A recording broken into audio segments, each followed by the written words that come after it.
मेरी 18 साल की नुकरानी बहुत खूबसूरत और हसीन थी। वो कहीं से भी गाँव की नहीं लगती थी। एक दिन अचानक उसकी तबीयत खराब हुई तो पता चला कि वो हामला है। एक दिन मेरे घर में मिलाद चल रही थी और नुकरानी की अचानक मौत हो गई। उसको मरे हुए कुछ ही वक्त हुआ था कि मुझे घर में से बच्चे की रोने की आवाजें आने लगी। एक दिन हिम्मत करके मैंने तहखाने का दरवाजा खोला तो मेरी चीख निकल गई, क्योंकि वहाँ तो मेरा नाम रुबीना है। मैं आज आपको ऐसी कहानी सुनाने जा रही हूँ जिसको सुनकर आपके रोंगटे खड़े हो जाएंगे। मैं अपने आप को दुनिया की सबसे खुशकिस्मत बीवी समझती थी, लेकिन मुझे नहीं पता था कि ये मेरी गलत फहमी है। मैं एक मिडिल क्लास फैमिली में रहने वाली लड़की थी और एक लड़के से बहुत प्यार करती थी। वो लड़का भी मुझसे बहुत प्यार करता था। मेरी पढ़ाई पूरी होते ही उस लड़के ने मेरे घर पर रिश्ता भेज दिया और दोनों खानदान वाले हमारी शादी के लिए राजी हो गए। कुछ दिनों बाद मेरी शादी हो गई। मेरे शौहर जॉब करते थे। मेरे शौहर को सरकार की तरफ से एक घर मिला हुआ था। ये घर काफी अच्छा था। शादी के बाद मेरे शौहर का इरादा था कि वो अपनी बीवी के साथ इस घर में रहेंगे। जब मेरी शादी हुई थी तो मैं अपने ससुराल में ही रहती थी। मैं अपने ससुराल वाले घर में 4 साल रही। 4 साल के बाद मेरे शौहर ने फैसला किया कि अब हम अपने घर में रहेंगे। जबकि मेरे शौहर की फैमिली बहुत अच्छी थी, उन्होंने भी हमसे कह दिया था कि तुम अपने घर में रह सकते हो। मेरी शादी को 4 साल हो चुके थे और मेरे पास अभी तक कोई औलाद नहीं थी।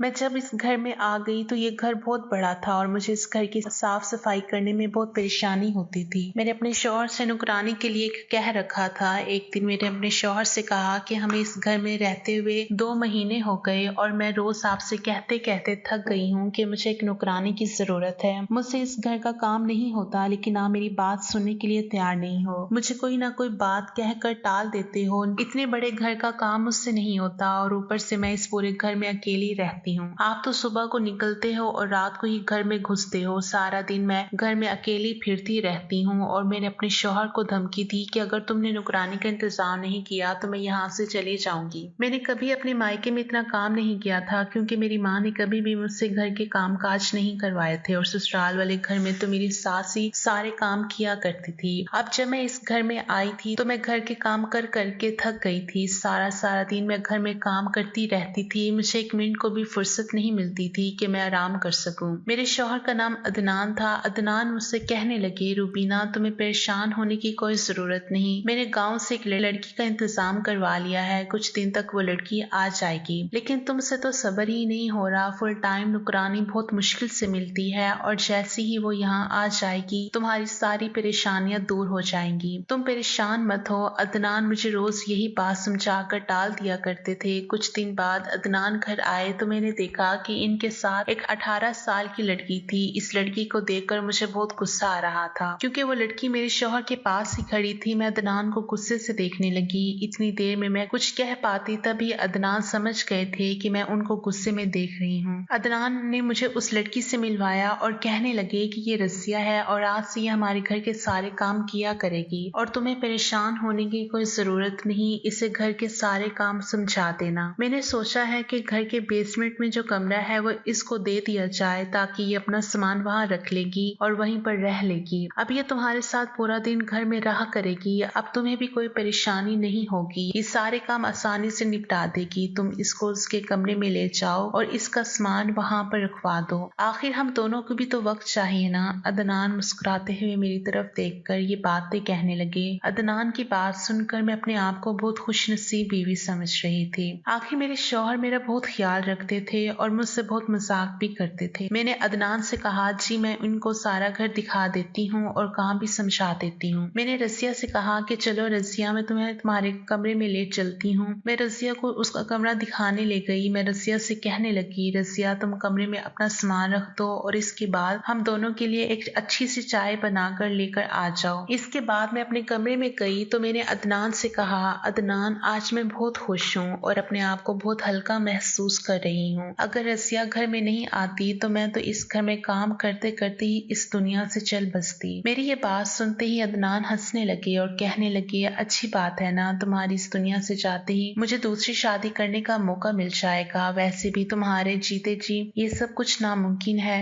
दूसरी शादी के बारे में सोचकर ही मेरा दिल तो नाचने लगता था। अदनान की बातें सुनकर मुझे इन पर बहुत गुस्सा आने लगा। मेरी गुस्से भरी निगाह देखते ही अदनान खामोश हो गए। मैंने अदनान से कहा, मर्द होते ही बेवफा हैं, पहली बीवी के मरने का इंतजार करते हैं, चाहे चाहे इनकी बीवी इनके लिए कुछ भी कर ले, लेकिन इनके दिल में तो हमेशा दूसरी शादी करने की चाहत जागती रहती है। मर्दों को इज्जत रास नहीं होती। मैंने अदनान को अच्छी खासी बातें सुना दी थी। ये पहली बार नहीं था। अदनान ऐसी ही मुझसे छेड़छाड़ करते रहते थे। अदनान की आदत थी मुझे छेड़ने की और मुझे चिढ़ाने की। इनको बहुत अच्छा लगता था जब मैं इनकी ऐसी बेतुकी बातों पर गुस्सा किया करती थी। अदनान ने मुझसे कहा कि तुम तो बेवजह ही गुस्सा करती हो। तुम जानती हो कि इस घर में तुम्हारे अलावा मेरे पास कोई नहीं है जिससे मैं मजाक कर सकूं, और शायद तुम ये नहीं जानती कि मैं तुमसे कितनी मोहब्बत करता हूँ। तुम्हारे अलावा किसी की तरफ नजर उठाकर भी नहीं देख सकता, फिर भी तुम इस तरह की बातें कर रही हो। मर्द बेवफा नहीं होते, बल्कि औरतें इन पर शक करके उनको बेवफा बना देती है, और असल में तो इसकी दूसरी शादी के पीछे पहली बीवी का ही हाथ होता है। अदनान की बातें सुनकर मैं अदनान को घूरने लगी। तभी अदनान हंसने लगे और कहने लगे, अच्छा पागल, मैं तुमसे बहुत प्यार करता हूँ और ऐसी बातें मत किया करो और गुस्सा मत किया करो। गुस्से में तुम और भी ज्यादा खतरनाक लगती हो। इनकी ये बात सुनते ही मेरी भी हंसी निकल गई थी और हम दोनों एक दूसरे के साथ बहुत खुश थे। मेरे शौहर मुझसे कहने लगे, आज क्या बातों से ही पेट भरेंगे? अरे मुझे बहुत तेज भूख लगी है, कुछ खाने का इंतजाम तो करो। मैंने कहा, ओहो, मैंने तो आज खाना बनाया ही नहीं, भूख से मेरा बुरा हाल हो रहा है और तुम्हें झगड़ने के अलावा कोई दूसरा काम ही नहीं। मुझे लगता है कि आज सिर्फ बातों से ही मेरा पेट भरा होगी। अभी अदनान की बात पूरी ही नहीं हुई थी कि इतनी ही देर में दरवाजे पर रसिया ने दस्तक दी और कहने लगी, मालकिन खाना तैयार हो गया है। हम हैरानी से रसिया की तरफ हंसकर देखने लगे। अपनी लड़ाई में हम दोनों ये तो भूल ही गए थे कि हमने तो नुकरानी भी रख ली है। रसिया हमें हंसता हुआ देखकर हमारी तरफ हैरानी से देखने लगी। मैंने रसिया से कहा, तुम जाओ खाना लगाओ और हम आते हैं। मुझे देखकर रसिया जी में सर हिलाकर वहां से चली गई। मैंने अदनान से कहा, अदनान, हमें इस लड़की को अपने घर पर नहीं रखना चाहिए था। आखिर इस जवान लड़की की वजह से हमारे ऊपर कोई मसला ना आ जाए। ऐसे किसी अनजान लड़की को अपने घर में रखना कहीं मसला ना बन जाए। इसको यहाँ लाने से पहले आप एक बार मुझसे भी तो पूछ सकते थे। अगर आप मुझसे पूछ लेते तो मैं कभी भी आपको जवान लड़की को यहाँ रखने की इजाजत नहीं देती। मेरी बात सुनकर अदनान हैरानी से मेरी तरफ देखने लगे और कहने लगे, मुझे तो लगता है तुम अकेली इस घर में रह रहकर पागल हो गई हो। पहले तो तुम रोज मेरा दिमाग खराब करती थी कि नुकरानी की जरूरत है, और अब नुकरानी आ गई है तो अब तुम्हें इतराज हो रहा है। टेंशन मत लो, बेचारे गरीब खानदान की है, तुम्हारे सारे काम करेगी, और वैसे भी ये मेरे दोस्त के गांव से ताल्लुक रखती है, वो इस लड़की को बहुत अच्छे से जानता है। टेंशन मत लो, कोई बात नहीं होगी, बेफिक्र हो, मैं हूं ना, और वैसे भी ये लड़की शादीशुदा है। इसकी फैमिली गांव में रहती है, इसकी फैमिली को पैसों की जरूरत है, इसलिए ये यहाँ पर रहेगी। इसकी जिम्मेदारी मेरे दोस्त ने ली है, तभी तो मैं इसको यहाँ पर लेकर आया हूँ। और ये तो सोचो कि आज तुम्हें ऐसे बैठे बिठाए खाना तैयार मिल रहा है, और अगर तुम्हें फिर भी इस लड़की पर कोई शक है तो फिर मैं इसके जाने का इंतजाम कर देता हूँ। तुम सोच लो, लेकिन इसके बाद मुझसे फिर ये मत कहना कि मुझे नुकरानी ढूंढ कर दो, क्योंकि मुझे तुम्हारी नुकरानी ढूंढने के अलावा भी बहुत सारे काम होते हैं। रोज रोज मैं तुम्हारी ख्वाहिशें पूरी नहीं कर सकता। मैंने अदनान से कहा, बस बस अदनान, बहुत हो गया। अभी मैं इस लड़की को 2-3 दिन देख लेती हूँ, इस लड़की के चाल चलन कैसे हैं, और इसको लेकर अपना दिल पक्का कर लेती हूँ, जब ही मैं इसको यहाँ रखूंगी। और अब चलो खाना खा लेते हैं, खाना ठंडा हो जाएगा। ये कहकर अदनान और मैं नीचे आ गए। आकर देखा तो मेज बहुत अच्छे सलीके से सजी हुई थी। खाने की मेज देखकर ऐसा लग रहा था जैसे हम किसी होटल में खाना खा रहे हों। अदनान ने तो उस लड़की की बहुत ही तारीफ की। रसिया ने बहुत अलग अलग तरीके की डिशेस भी बनाई थी। खाना काफी मजेदार था और अदनान ने दिल खोलकर उसके खाने की तारीफ की। कहने लगे कि ऐसा खाना तो मैंने सिर्फ होटल में ही खाया है, वरना घर में तो मुझे सिर्फ एक ही डिश मुश्किल से मिल पाती है। मैंने तो काफी टाइम बाद इतनी सारी डिशेस खाई हैं। तुम तो काफी ज़हीन हो, पहली ही बार में तुमने इतने मजे का खाना बनाया है। और रजिया की सबसे अच्छी बात अदनान को ये लगी थी कि उसने जरा सा भी तंग नहीं किया। पहले ही दिन उसने किचन में जाते ही सब कुछ संभाल लिया था। अदनान कहने लगे, तुमने तो कमाल ही कर दिया रसिया। थोड़ी सी तारीफ मैंने भी कर दी थी रसिया की। मैंने कहा, रसिया तुम बहुत समझदार लड़की हो, खाना बहुत टेस्टी बना हुआ है। पहले ही दिन तुमने मेरा दिल जीत लिया। मुझसे अपनी तारीफ सुनकर रसिया बहुत खुश हुई और मुझे देखकर मुस्कुराने लगी। रसिया बहुत खूबसूरत लड़की थी, दिखने में बहुत अच्छी लगती थी। कम उम्र की थी, जवानी अभी इस पर चढ़ रही थी। उसने हाथ में सुर्ख रंग की चूड़ियां पहनी हुई थी और नाक में नथनी। इसकी बहुत खूबसूरत लग रही थी। सब्ज कलर का सूट पहनकर वो गोरी सी लड़की रसिया बहुत प्यारी लग रही थी। मैं उसको देखकर काफी मुतासिर हुई थी। वो कहीं से भी गाँव की की नहीं लगती थी, सिर्फ उसका पहनावा ऐसा था, लेकिन अगर उसको शहर वाले कपड़े पहना दिए जाए तो वो किसी हीरोइन से कम नहीं लगेगी। मेरे दिमाग में जब रज़िया की शादीशुदा होने का ख्याल आता तो मुझे तसल्ली हो जाती थी। मैं रज़िया की तरफ से बहुत मुतमईन हो गई थी। वो अपने काम से काम रखने वाली लड़की थी और अपने कामों में मसरूफ रहती थी। अदनान भी अपने ऑफिस के कामों में बिजी रहते थे क्योंकि वो घर की तरफ से बेफिक्र हो गए थे। कुछ दिनों बाद ही रज़िया की तबीयत खराब रहने लगी। इसकी तबीयत गिरी गिरी रहती थी।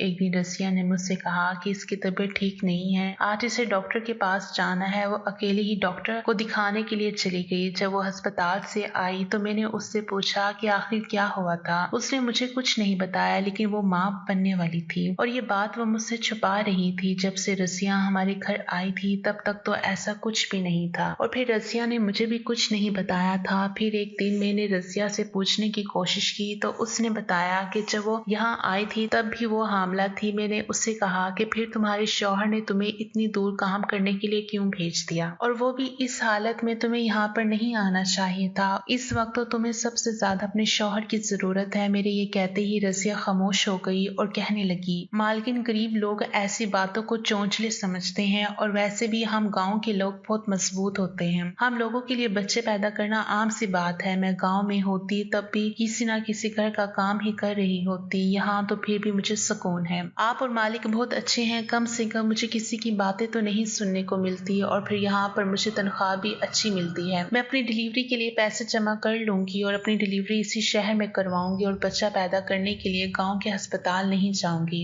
वहाँ के अस्पतालों से तो मुझे बहुत डर लगता है और आप फिक्र मत करो, मेरी वजह से आपको कोई तकलीफ नहीं होगी। मैं आखिर तक सारे काम इसी तरह से करूंगी जैसे करती हूँ। बस 2-3 दिन की ही तो बात होगी, तीसरे दिन फिर काम से लग जाऊंगी। कुछ देर तक तो रज़िया इतनी देर तक बोलती रही कि इसने मुझे अपनी सारी ही कहानी सुना डाली। इसकी बातों से मैं तो मुतमईन हो गई थी, लेकिन मैं सोच रही थी कि अदनान ने मुझे ये बात क्यों नहीं बताई कि रज़िया माँ बनने वाली है। जैसे ही रात को अदनान घर आए तो मैंने इनसे पूछा कि आपको आपके दोस्त ने ये नहीं बताया था कि रज़िया माँ बनने वाली है, या फिर तुम्हारे दोस्त ने तुम्हें बताना ठीक नहीं समझा? वैसे मुझे भरोसा है तुम्हें इस बारे में नहीं पता होगा, क्योंकि अगर तुम्हें पता होता तो तुम मुझे जरूर बताते, और अगर तुम्हें पता है तो तुमने मुझे क्यों नहीं बताया? अब तुम मुझसे बातें छुपाने लगे हो। अदनान मेरी तरफ हैरानी से देखने लगे और कहने लगे, क्या रज़िया माँ बनने वाली है? आखिर ये बात मुझे कैसे पता होगी? मैं तो आज तुम्हारे मुंह से ये बात सुन रहा हूँ और मैं तुमसे कोई बात नहीं छुपाता, लेकिन तुम मुझ पर बेवजह शक जरूर करने लगी हो। मुझे तो समझ नहीं आता कि तुम रज़िया को लेकर हमेशा मुझसे सवाल जवाब क्यों करती रहती हो। अगर इसके बारे में जानने का इतना ही शौक है तो इसी से क्यों नहीं पूछ लेती हो, और अगर तुम्हें किसी भी तरह का मुझ पर कोई शक है तो कल ही इसके गांव छोड़कर आ जाऊंगा, फिर खुद ही अपनी पसंद की नौकरानी ढूंढ लेना। अदनान मुझ पर गुस्सा करने लगे और वो मेरे सवालों से बहुत तंग आ गए थे।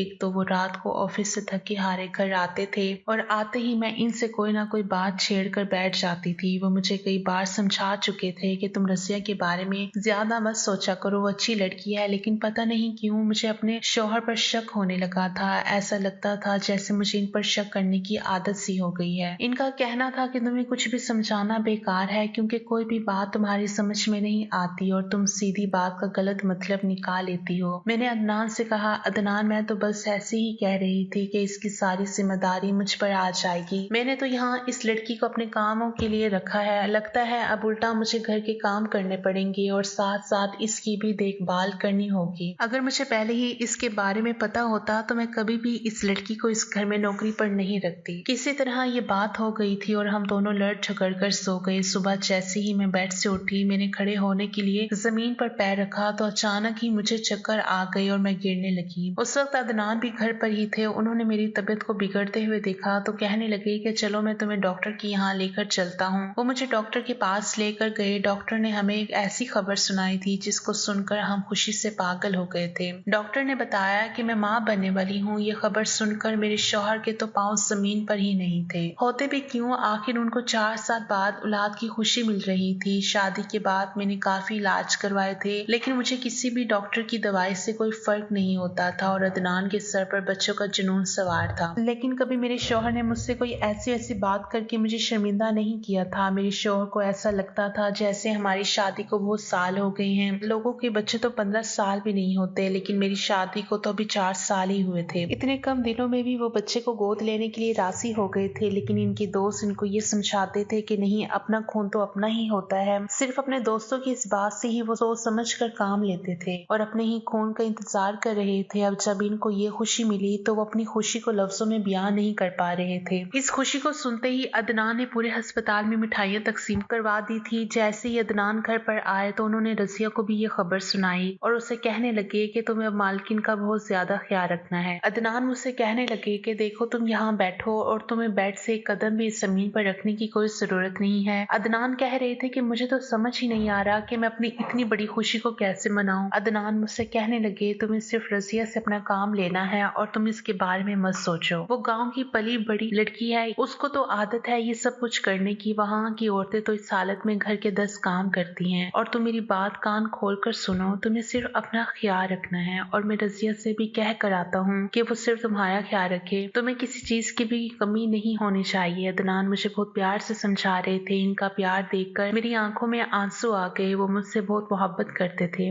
मैं तो अपने आप को बहुत खुशकिस्मत समझ रही थी। आखिर मुझे इतना प्यार करने वाला शौहर जो मिला था। ऐसा लग रहा था जैसे जिंदगी की सारी खुशियां मेरे कदमों में आकर गिर गई हो। मैं दुनिया की बातें भूलकर बस अपने आने वाले नए मेहमान की तैयारी करना चाहती थी। लेकिन जब से रजिया ने इस खुशखबरी के बारे में सुना था, उसका मूड ऑफ सा रहने लगा था। न जाने क्यों वो कहीं खोई हुई रहती थी। फिर मैं ये सोचकर अपना ध्यान भटका लिया करती थी कि शायद वो मेरे शौहर को मेरा ख्याल रखता हुआ देखकर सोचती होगी कि काश मेरा शौहर भी मेरा ख्याल रखने के लिए मेरे साथ होता। क्योंकि मेरे शौहर मेरा बहुत ख्याल रखते थे। जबरदस्ती मुझे अपने हाथों से खाना खिलाते थे और मेरी हर छोटी जरूरत का ख्याल रखते थे। जबकि रसिया को तो कोई पूछने वाला भी नहीं था। रसिया की डिलीवरी का टाइम करीब आने वाला था, जबकि मेरी डिलीवरी में अभी काफी महीने थे। अदनान घर में मिलाद करना चाहते थे, इसलिए उन्होंने मेरे ससुराल वालों को और मेरे मायके वालों को घर पर इनवाइट कर दिया था। ये सब कुछ देखकर रसिया बहुत बुझी बुझी सी रहती थी, बस चुपचाप अपने कामों में मसरूफ रहती थी। और मुझे अपने बच्चे की इतनी खुशी थी कि मैंने रसिया की तरफ ध्यान देना कम कर दिया था। जिस दिन हमारे घर मिलाद था, उस दिन पूरे खानदान ने इकट्ठे होकर मेरे लिए दुआएं मांगी और सभी लोग बहुत खुश थे। सबने खाना खाया और खाना खाने के बाद सब एक साथ बैठकर बातें कर रहे थे। मेरे ससुराल वालों का कहना था कि मेरा यहाँ पर अब अकेले रहना ठीक नहीं, लेकिन अदनान ने इनसे कहा कि नहीं, वो मुझे अपने साथ इसी घर में रखना चाहते हैं। इनकी जिद के सामने सारे घर वाले खामोश हो गए। सब लोग जानते थे कि अदनान बहुत जिद्दी है, इसलिए उन्होंने अदनान को बार बार कहना ठीक नहीं समझा। सब लोग आपस में बैठे हुए बातें ही कर रहे थे कि इतनी ही देर में कुछ ऐसा हुआ जिसको देखकर सबके रोंगटे खड़े हो गए और खुशी का माहौल गम में बदल गया। पता नहीं था अचानक बैठे बैठाए कुछ ऐसा हो जाएगा कि सारी खुशियां दुख का रूप ले लेंगी। रजिया सबके लिए चाय बनाकर सीढ़ियों से नीचे उतर रही थी कि अचानक इस सीढ़ियों से उसका पैर फिसल गया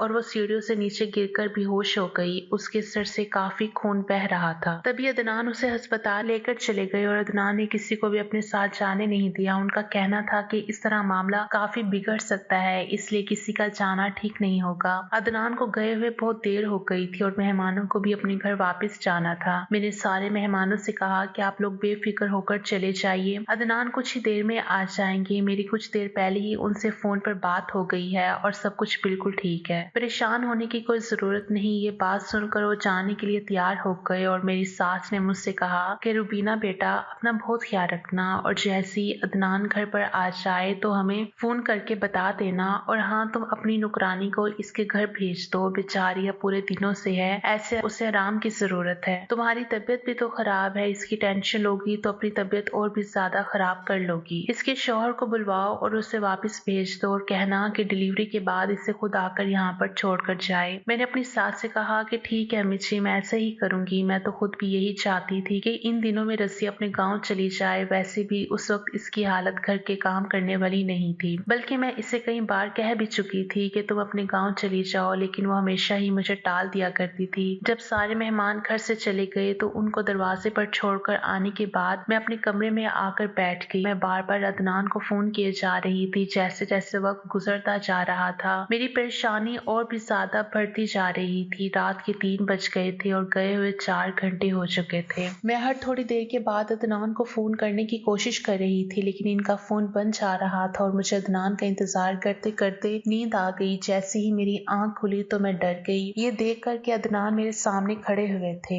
मैंने अदनान से कहा कि क्या हुआ, तुमने इतनी देर क्यों लगा दी घर आने में और रसिया कहाँ है, रसिया ठीक तो है ना, कहाँ है वो, इससे मिलकर आती हूँ, ऐसा ना हो कि इसे किसी चीज की जरूरत हो। और मैं इससे मिलने के लिए जाने ही लगी तो इतनी ही देर में अदनान ने मेरा हाथ पकड़ लिया और अपने सीने से लगा लिया। वो मुझसे कहने लगे कि खामोश रहो रूबीना, रजिया अब इस दुनिया में नहीं रही। ये सुनकर मैंने अदनान से कहा, ये तुम कैसा मजाक कर रहे हो। अदनान ने मुझसे कहा, मैं तुमसे मजाक नहीं कर रहा हूँ बल्कि मैं तो सच कह रहा हूँ। मैंने कहा, रजिया कैसे मर सकती है, इसका बच्चा कहाँ है। मुझे तो यकीन नहीं आ रहा था कि हंसती मुस्कुराती हुई रजिया ऐसे भी हमें छोड़कर जा सकती है। अदनान ने मुझे बताया कि इसका बच्चा पेट में ही मर गया था और इसके सर पर भी गहरी चोट लगी हुई थी जिसकी वजह से इसकी मौके पर ही मौत हो गई थी। ये सुनकर तो जैसे मेरे होश ही उड़ गए थे और उन्होंने मुझे बताया कि अभी मैं इसको दफना कर आया हूँ और मैं बहुत डर गया था। अगर पुलिस को ये खबर लग जाती तो मेरी नौकरी खतरे में पड़ सकती थी और मेरी सारी जिंदगी अदालतों के चक्कर लगा लगा कर गुजर जाती। ये सब सुनकर मैं और भी ज्यादा परेशान हो गई थी। मैंने अदनान से कहा, अदनान अगर इसके घर वाले हमारे घर आ गए तो हम क्या करेंगे, उनको क्या जवाब देंगे, क्या रजिया कहाँ गई है। अदनान ने मुझे तसल्ली दी और कहने लगे कि फिक्र मत करो, सब कुछ ठीक हो जाएगा, मैं सब कुछ संभाल लूंगा, बस तुम किसी से भी रजिया के बारे में नहीं कहोगी। मैंने कहा, ठीक है, मैं इसके बारे में किसी को कुछ नहीं बताऊंगी। रजिया की मौत पर मैं बहुत ज्यादा अफसोस में थी और दिन रात रोती रहती थी। आखिर हंसती मुस्कुराती हुई रजिया ऐसे अचानक इस दुनिया को छोड़कर कैसे जा सकती है। लेकिन वक्त के साथ साथ सब कुछ ठीक हो जाता है और रजिया की मौत का जख्म भी अब हमारे दिलों से बढ़ने लगा था। कुछ दिनों बाद ही हमारी जिंदगी नॉर्मल सी हो गई थी। अदनान ने अपने ऑफिस से 3 महीने की छुट्टी ले ली थी। वो मेरा हर तरह से ख्याल रखते थे। जब रात को मैं सोती थी तो मुझे न जाने कैसी कैसी आवाजें सुनाई देती थी। 2-3 दिन तक तो मैंने इन आवाजों को इग्नोर किया, लेकिन एक दिन मुझे इन आवाजों से बहुत डर लग रहा था और मैंने अदनान को झिझोड़ कर उठाया। अदनान घबरा कर उठे और कहने लगे कि क्या हुआ, तुम्हारी तबीयत तो ठीक है ना, अगर तबीयत ठीक नहीं है तो मैं तुम्हें अभी अस्पताल लेकर चलता हूँ। मैंने परेशान होते हुए कहा, अदनान मेरी तबीयत खराब नहीं है बल्कि मुझे किसी बच्चे की रोने की आवाज आ रही है और रोज मुझे ऐसी आवाजें सुनाई देती है और मैं इन आवाजों से डर जाती हूँ, लेकिन मैंने आपको नहीं बताया। आज मुझे इस आवाज से नींद नहीं आ रही, ऐसा लग रहा है वो बच्चा जैसे हमारे बहुत करीब है और रो रहा है। मैंने अदनान से कहा, चलो हम बाहर चलकर देख कर आते हैं, ऐसा लग रहा है जैसे कोई है और हमें पुकार रहा है। मेरी बात सुनकर अदनान बहुत परेशान हो गए थे और मुझसे कहने लगे, तुम किस तरह की बातें कर रही हो, मुझे तो किसी भी बच्चे की रोने की आवाज नहीं आ रही, ये सिर्फ तुम्हारा वहम होगा और कुछ नहीं। इसलिए इन सब बातों को छोड़ो और आराम से सो जाओ। वैसे भी इस वक्त तुम्हें आराम की ज्यादा जरूरत है। अगर फिर भी तुम्हें तसल्ली नहीं हो रही है तो मैं अकेला बाहर जाकर देख कर आता हूँ, लेकिन तुम मेरे साथ नहीं आओगी क्योंकि मैं कोई रिस्क नहीं ले सकता। अदनान की बात सुनकर मैं चुप हो गई और अदनान कमरे से बाहर चले गए। कुछ देर बाद जब वो वापिस आए तो मैंने बेचैनी से अदनान से पूछा, अदनान बाहर कौन था। तो उन्होंने मुझे जवाब दिया कि मैंने तुमसे कहा था ना बाहर कोई नहीं है, ये सब तुम्हारा वहम है, शायद तुमने कोई ख्वाब देखा होगा, इसलिए अब तुम कोई बहस मत करो और सो जाओ, अब इस बारे में हम कल सुबह बात करेंगे। ये कहकर अदनान लेट गए और अपनी आंखों पर बासु रखकर सो गए। लेकिन मैं लगातार इन आवाजों के बारे में सोच रही थी। ऐसी आवाजें मुझे पहले नहीं आई थी, बल्कि 3 दिन से लगातार मुझे ये आवाजें आ रही थी और कई दिनों तक मुझे वो आवाज सुनाई देती रही। मैंने हर बार अदनान को बताने की कोशिश की कि कोई बच्चा रोता है, लेकिन हर बार उन्होंने मेरा वहम कहकर मुझे टाल दिया और मैं भी सोच लेती थी कि हो सकता है ये मेरा वहम ही होगा, क्योंकि अगर वाकई बच्चे के रोने की आवाज होती तो जरूर अदनान को भी सुनाई देती। और ये सोचकर मैं भी तसल्ली से सो जाया करती थी। जब कई दिन ऐसे ही गुजर गए तो मुझे ऐसे लगने लगा कि अदनान मुझसे जरूर कुछ छुपा रहे हैं। मुझे रोज रात में बच्चे के रोने की आवाज आती थी। ये मेरा वहम नहीं था, बल्कि इसके पीछे कोई बड़ा राज जरूर छुपा हुआ था और मैंने सोच लिया था कि जब तक मैं इस राज से पर्दा नहीं उठा लूंगी तब तक मैं सुकून से नहीं बैठूंगी। कुछ तो ऐसा जरूर हो रहा था जो मुझसे छुपाया जा रहा था। मुझे लगता था कि हो सकता है कि अदनान ने ही रसिया को मारा हो और इसका बच्चा यहीं कहीं आस पास हो या फिर किसी मुसीबत में हो। मुझे इस मासूम बच्चे के लिए कुछ ना कुछ करना था। ये सब सोचते ही मैंने पुलिस को फोन किया और पुलिस इंस्पेक्टर को इस बारे में सब कुछ बता दिया। मैंने पुलिस से कहा कि मैं चाहती हूँ कि आप मेरे घर की तलाशी लें या फिर मेरे घर पर निगरानी रखें। मुझे रात को ऐसी आवाजें आती हैं, ये आवाजें मेरे घर से ही आती हैं या फिर किसी आसपास के पड़ोस के घर से। और मैंने पुलिस से कहा कि रसिया हमारे घर के बेसमेंट में ही रहती थी, आप इसके कमरे की भी तलाशी लेना, आपको जरूर वहां से कुछ ना कुछ मिल जाएगा। पुलिस इंस्पेक्टर ने मेरी रिपोर्ट दर्ज कर ली और कहने लगे, ठीक है मैडम, आप फिक्र ना करें, हम आपके साथ हैं, आपके शौहर को इस बारे में कुछ नहीं पता चलेगा और रात को हम आपके घर की तलाशी लेने जरूर आएंगे। 2 दिन तक तो पुलिस ने मेरे घर के बाहर और आस पड़ोस के घरों की छानबीन की। पुलिस वालों का कहना था कि मैडम आप हमें गुमराह कर रही हैं, हमें तो ऐसी कोई आवाज नहीं आती। मैंने कहा कि सर ऐसा भी तो हो सकता है कि शायद हमारे घर के बेसमेंट में ही रजिया का बच्चा हो, क्योंकि जब से रजिया गई है वो रूम तो लॉक रहता है और इसकी चाबी मेरे शौहर के पास होती है। अगर मैं अपने शौहर से ज्यादा सवाल जवाब करूंगी तो वो मुझे गलत समझेंगे, इसलिए ये केस आप अपने हिसाब से हैंडल कर लीजिए। फिर रात को जब पुलिस हमारे घर आई और उन्होंने अदनान से कहा कि हमें आपके घर की तलाशी लेनी है, अदनान इनसे कहने लगे कि आप यूँ हमारे घर की तलाशी लेनी है, आखिर हमारे घर में ऐसा क्या है। पुलिस वालों ने कहा कि हमने आपके आसपास के घरों की भी तलाशी ली है, अब यहाँ सिर्फ आपका ही घर बचा है, अब हम आपके घर की लेना चाहते हैं। सबसे पहले पुलिस ने बेसमेंट में जाने को कहा। जब पुलिस बेसमेंट में गई तो उन्होंने देखा कि रूम में ताला लगा हुआ था। उन्होंने अदनान से कहा, अदनान साहब हमें इस कमरे की चाबी चाहिए, हम इस कमरे को खोलकर देखना चाहते हैं। इंस्पेक्टर की चाबी मांगने पर अदनान के चेहरे का रंग उड़ गया था और वो परेशान लग रहे थे। उन्होंने कहा कि इंस्पेक्टर साहब आखिर क्या बात है, कुछ तो बताइए, मैं आपको ऐसे मेरे घर की तलाशी लेने नहीं दे सकता, आप मुझे जानते नहीं है मैं कौन हूँ। पुलिस इंस्पेक्टर ने कहा, आप कोई भी हो हमें इससे कोई मतलब नहीं, अगर आप हमें चाबी नहीं देंगे तो हम इस दरवाजे को तोड़ भी सकते हैं। आप हमें धमकी देने की कोशिश मत करें, हम तो बस यही जानना चाहते हैं कि आखिर इस घर में कौन सी खिचड़ी पक रही है। आस पड़ोस के लोगों की शिकायत है कि आपके घर से किसी बच्चे के रोने की आवाज आती है, जबकि आपके घर में तो कोई बच्चा भी नहीं है, और ये आवाज सिर्फ रात को ही क्यों आती है। अदनान कहने लगे, आप कैसी बातें कर रहे हैं इंस्पेक्टर, बच्चों के रोने की आवाज तो किसी के भी घर से आ सकती है, पड़ोस में बहुत सारे लोग हैं जिनके छोटे छोटे बच्चे हैं, लेकिन आपको हमारे घर पर ही क्यों शक है। हमारे घर में तो कोई बच्चा भी नहीं है। इंस्पेक्टर ने कहा, जी इसलिए तो हम आपके घर की तलाशी करना चाहते हैं, आखिर आपने इस कमरे में ताला क्यों लगाया हुआ है, आप इस ताले को जल्दी से खोलिए वरना हम दरवाजा तोड़ देंगे। अदनान ने दरवाजा नहीं खोला तो पुलिस वालों ने ही दरवाजे को तोड़ दिया। ताला खुलते ही सब लोग कमरे में चले गए। ये देखते ही सबके सब हैरान रह गए कि एक छोटे से बच्चे के साथ इस कमरे में रजिया भी मौजूद थी, यानी जिस रजिया को हम मरा हुआ समझ रहे थे वो हमारी आंखों के सामने जिंदा थी। मतलब जिस बच्चे के रोने की आवाजें मुझे सुनाई देती थी ये मेरा कोई वहम नहीं था। मैंने आगे बढ़कर देखा तो रजिया की गोद में एक बहुत प्यारा सा बच्चा था जो दिखने में अदनान की तरह लग रहा था। पुलिस को देखकर रजिया बहुत डर गई थी और कहने लगी कि मैंने कुछ नहीं किया, जो कुछ भी हुआ है ये सब कुछ मालिक की वजह से हुआ है, मैं तो बस इनके हुक्म की गुलाम थी, इसलिए जो कुछ भी वो मुझसे कहते थे मैं वही सब कुछ किया करती थी। पुलिस वालों ने इससे कोई सवाल नहीं किया था लेकिन फिर भी वो जवाब दिए जा रही थी। रजिया कहने लगी, मैं आप सब लोगों से हाथ जोड़कर माफी मांगती हूँ, मुझे माफ कर दीजिए, खुदा के लिए मुझे और मेरे बच्चे को जाने दीजिए, इसमें मेरा कोई कसूर नहीं, मैं तो खुद यहाँ इतने दिनों से कैदी बनकर रह रही हूँ। ये कहकर रजिया फूट फूट कर रोने लगी। मैंने आगे बढ़कर रजिया को गले लगाया और खामोश करवाने की कोशिश करने लगी। मुझसे इसका रोना नहीं देखा जा रहा था। पुलिस ने अदनान से कहा